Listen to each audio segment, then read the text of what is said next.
the Shaw Brothers studio is world famous for its martial arts movies. But while many people focus on the male stars, the studio's success was built just as much on its incredible female action leads. For more than 25 years, from the early 1960s to the mid-1980s, Shaw Brothers produced a remarkable number of female-led action films. As the industry evolved, so did these roles, moving from elegant, traditional swordplay to modern, realistic kung fu. In this video, we'll take a chronological look at 15 of the most important actresses of that era. We'll begin with the pioneers of the 1960s and follow the development of the female action hero all the way to the highly skilled fighters of the 1980s. Whether trained in opera, ballet, or traditional martial arts, these women helped shape the history of action cinema. So let's start at the beginning, in the early 1960s. At that time, Shaw Brothers was not yet known primarily for hard-hitting martial arts films. The studio's biggest successes came from lavish historical dramas and Hwangmei opera adaptations. And it was here that the first generation of female stars began to rise.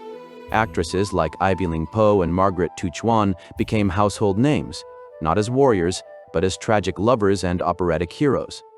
The female action star had not yet been born, but the foundation was already there. The most important figure of this era was Ling Po. She became a superstar through her roles in Hwangmei operas, where she often played male characters, a tradition that allowed audiences to see a woman as the central, commanding lead of a story. Her performance in the legendary The Love Eterna, 1963, made her the studio's biggest asset. But it was films like The Lady General Hua Mulan, 1964, that showed her potential for action, blending operatic movement with historical military leadership. While Ling Po represented tradition, Margaret Tu Chuan brought a more modern and rebellious energy to the screen, known as the Wildcat. She was famous for her versatility and her ability to play complex, often darker characters in both dramas and early action thrillers.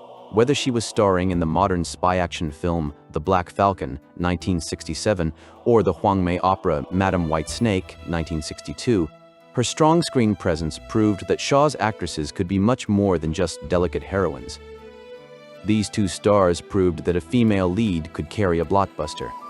They paved the way for a new kind of cinema, one where the grace of the opera would soon meet the edge of a blade. In 1966, the studio made a move that would change the course of film history. They decided to take the elegance of the opera and combine it with a new, more dynamic kind of storytelling, the Wuxia, or swordplay film.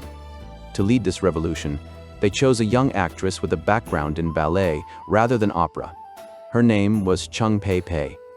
With the release of Come Drink With Me, 1966, directed by King Hu, Cheng Pei-pei became the first true female action star of the modern era. Her training as a dancer allowed her to perform swordplay with a level of precision and fluid grace that had never been seen before. As the character Golden Swallow, she wasn't just a supporting player, she was a deadly, independent warrior who could outfight any man. She solidified her legendary status in films like Golden Swallow, 1968, and The Thundering Sword, 1967, earning her the title, the Queen of Swords, a title she would hold for decades. Cheng Pei-pei didn't just play a hero, she created a new archetype. Because of her, the Iron Rose was no longer just a figure of drama, she was now a force of nature on the battlefield.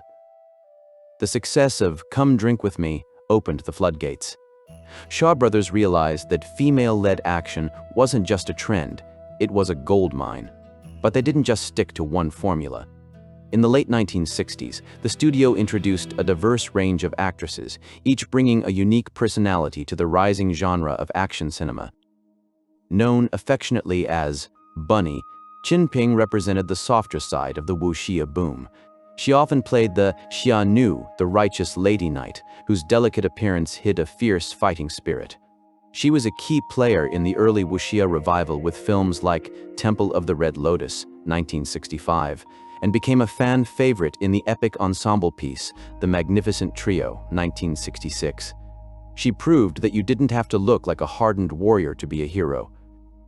As the 1960s progressed, Shaw Brothers looked beyond ancient China for inspiration and embraced the global James Bond craze. Chin Fei became a key face of this modern spy thriller genre, bringing a contemporary and fashionable edge to the studio. With her starring roles in films like Summons to Death, 1967, The Angel with the Iron Fists, 1967, and Swordsman at Large, 1971, she proved that female stars could dominate the world of international espionage with pistols and gadgets just as effectively as the ancient world of swords. If there was one actress who could do it all, it was Lily Ho. She was perhaps the most daring and versatile star of her generation, known for her incredible screen presence and willingness to take on unconventional roles.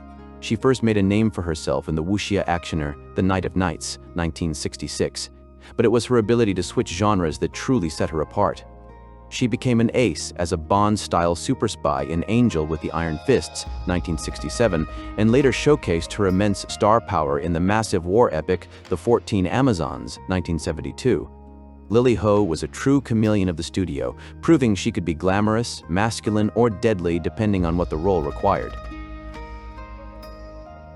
As we move from the 1960s into the early 70s, one film stands as the ultimate monument to the studio's female talent, the 1972 epic The 14 Amazons. This massive production was a true who is who of Shaw Brothers stardom. It brought together almost every top actress on the lot, including Ling Po, Lily Ho, and Chin Fei, in a sweeping story of a family of women warriors defending their country. For Ling Po, it was a powerful return to her roots as a military leader, while for stars like Lily Ho, who played the young male heir of the family, it was a showcase of their incredible range. This film proved that female-led action wasn't just a niche, it could be the biggest spectacle in Asian cinema. But while The 14 Amazons celebrated the grand scale of the past, a new, grittier wave of action was already rising. The rise of superstars like Bruce Lee and the gritty, blood-splattered direction of Chang Che shifted the focus from poetic swordplay to bone-crunching kung fu. The next group of actresses had to adapt to a new, more physical, harder style of fighting. Ching Li became the heart of this new, more intense era. While she wasn't a classically trained martial artist, her dramatic depth made her the perfect lead for the studio's increasingly violent and emotional epics. In films like The Anonymous Heroes, 1971, and the masterpiece The Blood Brothers, 1973, she proved that a female star could hold her own in the middle of a brutal, male-dominated world, providing the soul behind the spectacle. With Cheng Pei-pei leaving the studio, Shaw Brothers needed a new champion.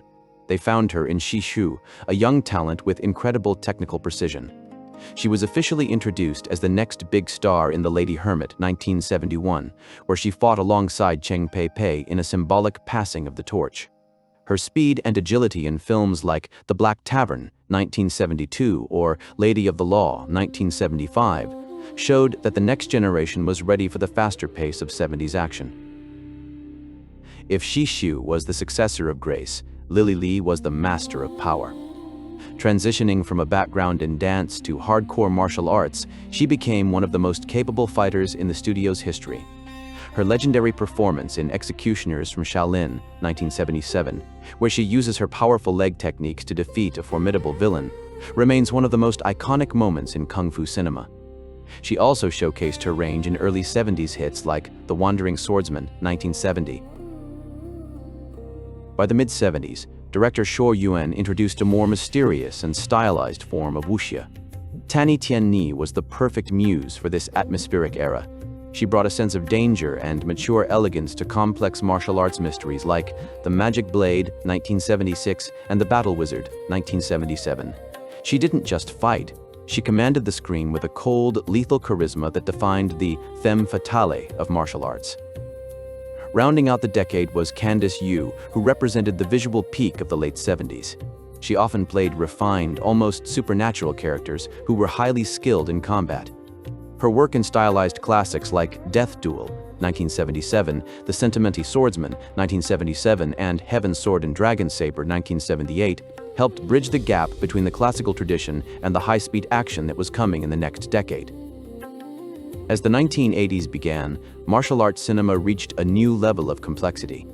The choreography became faster and more acrobatic, demanding even higher levels of skill from the performers. While the studio's film production would eventually slow down toward the middle of the decade, this final era produced some of the most technically gifted stars in history. Leanne Lau represented the transition into the new wave of the 80s. She combined the classical beauty of earlier stars with the faster, more fluid movement of modern Wuxia. In films like Lady Assassin, 1983, Bastard Swordsman, 1983, and Return of the Bastard Swordsman, 1984, she showcased an agility that fit perfectly with the studio's increasingly sophisticated special effects and wire work. Kara Wai is arguably the greatest action star of the studio's final years. A protégé of director Lau Kar-leung, she possessed a level of technical skill that was unmatched. Her performance in Ma Young Auntie, 1981, was a milestone, making her the first woman to win the Hong Kong Film Award for Best Actress. Whether in Return to the 36th Chamber, 1980, Clan of the White Lotus, 1980, Buddha's Palm, 1982, or Legendary Weapons of China, 1982, Kara Wai was the gold standard for female martial arts. While some stars came from a background of glamour, Yeung Ching-ching was a true martial arts specialist. She was trained in wushu since childhood and won the Chinese Martial Arts Division Championship in 1977. As a key member of the legendary Lau Kar-leung stunt team, she became one of the most reliable and technically skilled fighters in the studio's final years.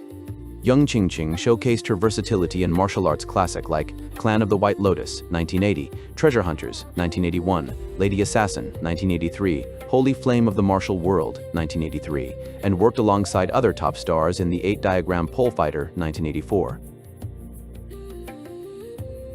Mary Jean Reimer, also known as Yeung Ching-ching, brought a fresh, rebellious energy to the studio's final productions. Born in South Vietnam to an American father and Hoa mother, her family moved to Hong Kong in 1965. Mary Jean Reimer often played characters that were modern and independent, reflecting the changing times of the 1980s. She reached her foremost fame with fantasy wuxia films, among which is Little Dragon Maiden, 1983, where she played the title character, the Enchantress, 1983, and Holy Flame of the Martial World, 1983. She remains the final icon of an era that was about to come to an end. These 15 women represent 25 years of action cinema history. From the early days of Ling Po to the technical mastery of Kara Wai, they proved that female leads were essential to the success of the Shaw Brothers studio. Although the studio stopped making films in the mid-80s, the influence of these actresses can still be seen in action movies today. If you liked this video, give it a thumbs up, share your thoughts in the comments, and subscribe for more martial arts cinema history. Thanks for watching.